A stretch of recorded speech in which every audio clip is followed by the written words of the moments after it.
This is our quarterly market update on THOR's key indicators.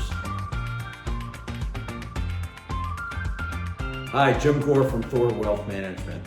Well, we're halfway through the year, so we're going to give you a halftime report and tell you where we are with our indicators at this time.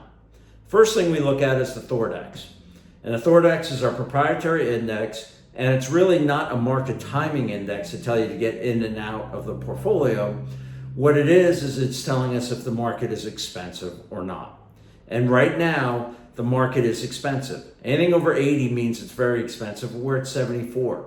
And actually, when you look at returns for the stock market over the next 10 years, it averages about 5.5% from these levels. So that's an annualized rate of return, which is pretty much in line with what you're getting for yield on your fixed income.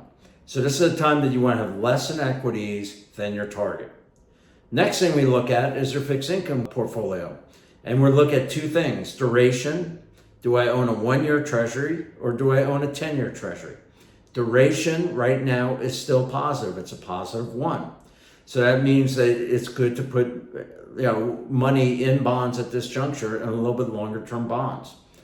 Credit is basically looking if you want to own a treasury which has no credit risk, or you want to own a corporate bond, especially a high yield corporate bond, junk bond, that there is a risk of default. And this is telling us you don't want to take excessive credit risk at this juncture, especially in high yield, and even more importantly in private credit. We've mentioned that before. That is not an area that we like at all.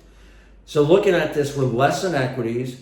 Bonds are looking good, and especially we have another indicator that we look at is our do we want to own stocks or bonds at this juncture? And actually bonds are more attractive, especially when you look at a risk return profile. As I mentioned, where the THORdex is right now, the stock markets can give you about a 5.5% annual rate of return when it's been at this level over the next 10 years.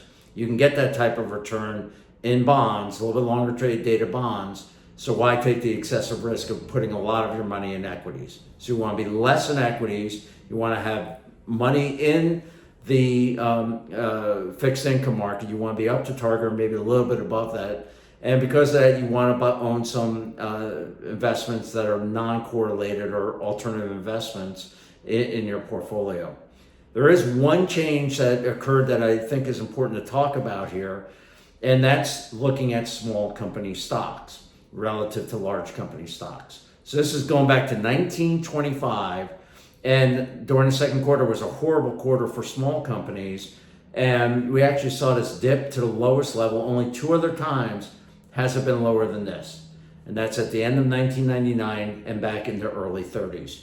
So relative to large company stocks, you want to have your portfolio in small companies. So if you have a portfolio that's mainly U.S. large company stocks, you should move money into small company stocks, especially if you're going to hold it for a long period of time, because you will outperform the S&P 500 in smaller companies, we believe, over the next 5 to 10 years. That's what our indicators are telling us.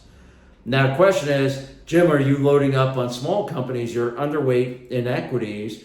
Why don't you load up on small companies? Well, we do. If our U.S. exposure really pretty much is in small companies at this juncture, especially microcaps. We like that space. But if you look at this chart here, this is looking at 1999 to July 22nd of 2002. That was a long bear market, almost 3 years long.